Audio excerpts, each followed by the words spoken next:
Testing ahead of the upcoming F1 season once again took place at the Sakhir Circuit short layout in Bahrain. 2021 was supposed to be the season to bring mass change and introduce new regulations, but due to the current global situation, the regulations were pushed back to 2023 to give the teams adequate time to prepare, design and construct cars for the new changes. Having to use near enough the same car for the next 2 seasons will look to have hurt some teams more than others, as teams such as McLaren, Williams and Ferrari were already focusing heavily on their first car and the new regulations. In aim to further reduce costs, the chassis the teams enter for 2021 will also be used by all the teams in 2022. However, minor changes and a B-spec version will be permitted for 2022. The only exception to this rule is McLaren, but more on that situation later on.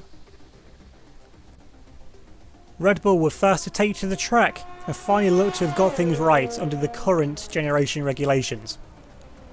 The Austrian outfit looked to have used the extended period before the new regulations come in to further develop from the RB16 of last year.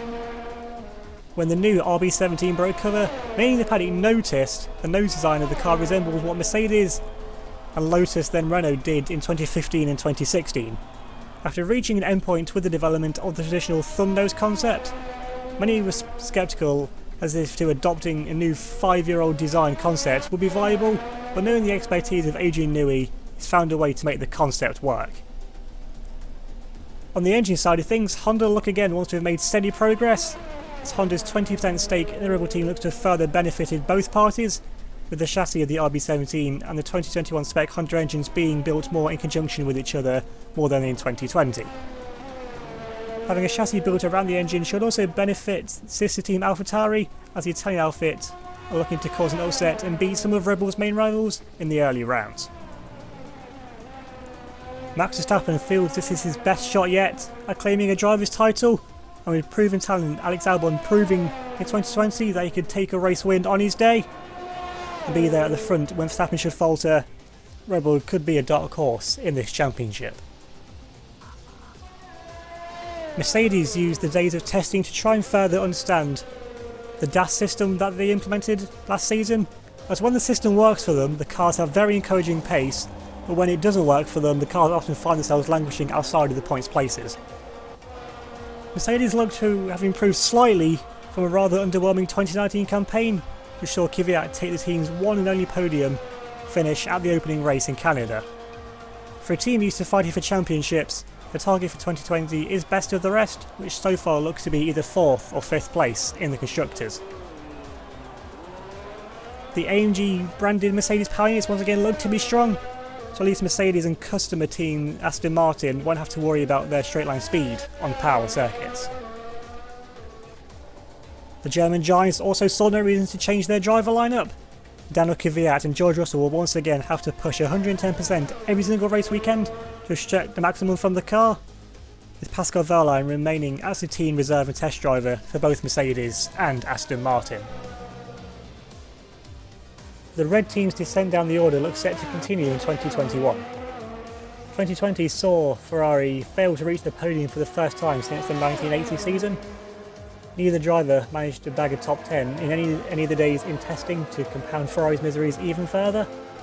And to make it even worse for them than it already is, the car seems to be fairly competent through the corners, suggesting it's more than one area that the car is weak in. Ferrari may be the most famous name in F1, but they'll need a serious miracle to even reach the points in the early rounds. It got to the point where Ferrari had even initially contemplated using last year's car for 2021, bringing a new car for 2022, but early private testing showed that the SF1000 was even slower than the B-spec version that the team have to work with for now. Charles Leclerc will look to lead Ferrari into a new era of dominance, although he'll have his work cut out for him. The Monegasque proved that he's more of a match for 5-time champion Sebastian Vettel during their 2 years as teammates, and with Vettel staying true to his word and retiring from Formula 1 at the end of last season, this opened the door for Indonesian Ria Haryanto to make the move of a lifetime to drive for the team in red. A podium finisher in his own right over his stint with McLaren, Haryanto learned that his seat at McLaren was going to be taken for 2021. With both drivers having equal status within the team, they'll have to remember to act in the best interests of Ferrari, rather than themselves.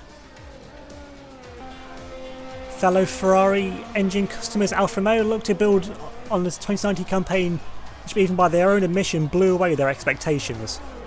Despite lacking overall downforce, the car had exceptional balance and was very easy to set up. The new AR21 car is more of an evolution than revolution, working on the strengths of last year's car with improved downforce to be competitive on all circuits that don't favour the cars or their drivers' driving styles. Alfa Romeo will once again look to use the straight line speed performance of the Ferrari power unit to give an added bonus and boost to the cars on straight line speed tracks. Following on from the team's monumental success in 2019, which saw Alfa Romeo take a 1-2 finish for the first time since 1950, and the driver's title for the first time since 1950-51, it's no wonder that the team keep on now two-time and defending champion Josh Tiro and the feisty Kevin Magnussen for 2020, with the aims of more regular wins, double podium finishes, and most of all, to defend their championship crown. Although it may not have felt like it at the time, Renault made significant progress up the order for the first time since their return in 2016 last season. A race win eluded the French outfit, but their consistent results and better understanding of the car led to them finishing third in the championship. Renault took to the track with a fresh look at the front of the RS37, with a new design building off their work from 2020 to better understand the airflow over the top of the car. These improvements appear to have worked wonders. Through medium and high speed corners, the Renault looks more planted than ever, with the only weakness looking to be through slow speed corners. The Renault engine looks again wants to have been improved, and with no other teams to supply current spec engines to this season, the team around Renault were able to set the benchmark to beat their performance. Since Renault's return to Formula 1, Infinity branding has been prominent with the team, even spending time as a title sponsor, but for 2021, Dubai logistics company DP World take over as title sponsor.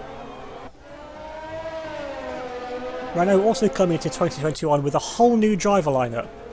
Frustration in the team grew with Nico Hülkenberg and Jean-Eric Vergne not securing a race victory, and losing out to Alfa Romeo for second overall due to lack of consistency from both drivers. Esteban Ocon, who took over towards the end of last year, is now given a full-time drive, after missing out last season and expected to be the team number one. But that was until Renault made the name signing of the decade and secure three-time Formula 1 World Champion Fernando Alonso. The Spaniard not quite ready to hang up his helmet yet, but now 39-year-old looks to have come back to a competitive Renault outfit, or look to emulate Prost, Fangio, Schumacher and Vettel by claiming a fourth Drivers' World title. Renault F1 CEO and team principal Cyril Tabibel later revealed that he had been in initial talks about Vettel about partnering Ocon, but those talks had come to an end once Alonso became available. With the budget cap being pushed back to 2023, Aston Martin have taken the most economical approach about the 2021 season by purchasing as many parts from Mercedes as legally possible in the regulations. Many speculating that Aston Martin will become the official Mercedes B team in the near future, with HWA Racelab in F2 and F3 running Mercedes-backed drivers. This has already birthed the car's nickname the Pink Mercedes, as the AMR02 resembles much of the Mercedes W11 from last year. Despite much backlash from fans and teams alike, it's no different to how AlphaTauri is receiving parts from Red Bull, as much of the rear of the car is what Red Bull were using in the previous year. This approach makes the most sense as a team that operates on the smallest budget on the grid and had to design and construct their own chassis for the first time this season, as in 2020 they were using what would have been the Haas chassis, and using that chassis again for 2021 wasn't a viable option to have a competitive car. After a modest debut season, with the best finish of 7th and 14 of the 40 points finishes, there's to be no change to the drivers. Sergio Perez showed that he had lost none of his speed following his 3 seasons out, and Lance Stroll showed flashes of pace, but also, since his dad owns the team, it's unlikely he'll lose his seat at the tyre anytime soon. The team that was previously known as Toro Rosso before Minardi looked to build on momentum from the end of 2020. For a number of seasons the team has been at the back and significantly off the pace, but the Italian outfit AlphaTauri looks to be back on the road to recovery. A potential dark horse at some of the early events, with both cars regularly finishing inside the top 10 throughout the days of practice, and even going fastest on one of the sessions. Being the sister team to Red Bull, AlphaTauri can expect to benefit from further upgrades from the bigger team throughout the season, on both the development side and the Honda engine side of things. In the words of Red Bull's driver advisor Dr. Helmut Marko, Sergio Santacamera did more than enough to warrant a drive at Red Bull, but with no opening in their main driver lineup, the Brazilian will have to spend another year in the development team. Red Bull remain keen to keep the Brazilian in their driver programme, and if he keeps performing like he did last year, it won't be long to another team looking to take him elsewhere to a more competitive drive. After coming on good late last season, Pierre Gasly did just enough to hold on to his drive with the Italian squad also. McLaren come into 2021 with a dilemma. Originally, this year was meant to be the start of the team's new partnership with Mercedes for AMG engines to reunite that classic partnership. However, the engine deal came too late, and with the virus situation pushing developments back even further, the arrangement has been pushed back until 2022. This means that McLaren will compete this entire season with an updated version of last year's car, the MCL 35, therefore exploiting a loophole in the regulations regarding the chassis. If McLaren doesn't introduce a new fully fledged 2021 Challenger, they can develop a chassis to properly house the AMG power unit for 2021.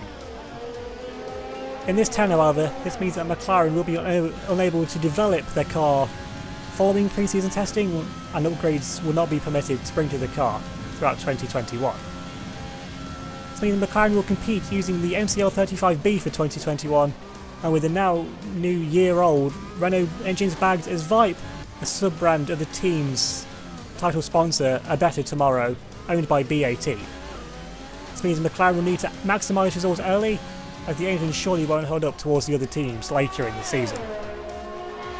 Lando Norris now starts his third season with the Woking team, eager to exploit the possible potential of the car in the early rounds. He'll have to be a fast learner if he's to be the new team number one and be on the same level as new teammate, the 2019 world champion Mick Schumacher. Many question why Schumacher will leave Williams for McLaren, but Frank later revealed that the team have no longer have sufficient funds to pay a world champion driver ever since losing their BMW backing. Mick could be looking to emulate his father's success and build a team around him to bring back the dominating ways of the mid-2000s. Much like Ferrari, Williams' descent down the order looks set to continue. Despite showing good pace throughout 2020, the team only managed a single podium with Latifi at the German Grand Prix. Ever since losing their BMW backing in 2020, Williams weren't expecting to keep themselves near the front, and despite a sizable payout for winning both championships in 2019, Williams made decisions to keep back most of the prize money needed to focus on the new regulations. With those regulations being pushed back, this will hurt Williams in the short term, with development being limited for the FW43, which the team will use to compete in the next 2 seasons. Claire Williams also revealed that their biggest expense in 2020 was paying their world champion driver Mick Schumacher, and although he earned his paycheck, it wasn't possible for the team to pay a driver that amount again for this year. This was being the main factor that allowed Schumacher to move from Williams to go and drive for McLaren. The most notable change among the Williams team is the loss of title sponsor Rocket. An official statement is yet to be given from either side, but it's speculated that the split was due to the team's rapid decline in 2020. With BMW power long gone and champion driver Mick Schumacher leaving for McLaren, Williams will now be more reliant than ever than money that they saved throughout their recent successes to design a car and build it around the 2023 regulation changes to get themselves back towards the front of the field. Proving he's more than a paid driver, Nicholas Latifi starts his second full season with the team, and filling the seat left by Mick Schumacher is another German. Nico Hülkenberg comes full circle and rejoins the team that he made his F1 debut with back in 2010. Hülkenberg, falling out of favour with Renault, showed that he can still take the fight to the very best in F1, and will look to push Latifi on track and maximise his performances and point scoring chances. Just like Schumacher did last season, it'll be Dan Ticktum will remain on as the third driver, and see if he can produce a good companion F2, then he could be looking to take a race seat sometime in the near future. Defending Constructors Champions Toyota look set for another season towards the front of the pack. The team look once again to continue their incredible reliability record, with only one mechanical failure last season coming late in the season for Lewis Hamilton. Like most of the cars on the grid for 2021, the TRD 121 is more evolution than revolution. On one lap pace, the car looks to be untouchable once again, much like last season, but however, race pace does seem to be lacking for the Japanese outfit, so on race pace, they could be vulnerable. After narrowly losing out on his second driver's title in the last 3 seasons, Lewis Hamilton is more motivated than ever to finally take glory for the team that he's helped raise from the ashes. Nobuharu Matsushita stays on as rear gunner. The Japanese driver proved that he was something of a qualifying specialist last year, but will need to work on his race performances if he's to claim his first race victory. And F1's newest flying Finn Nikokari remains on as reserve driver for Toyota. There's also been a change with the ERS regarding this year. A new overtake button has been implemented, giving the drivers full boost of the energy pack for a limited amount of time, much in the way KERS used to work in the previous iteration. However, it could, in theory, drain the battery fully, as it is the mode that drivers will use on their lap in qualifying. As seen here on the lap of Charles Leclerc demonstrating this new ERS system.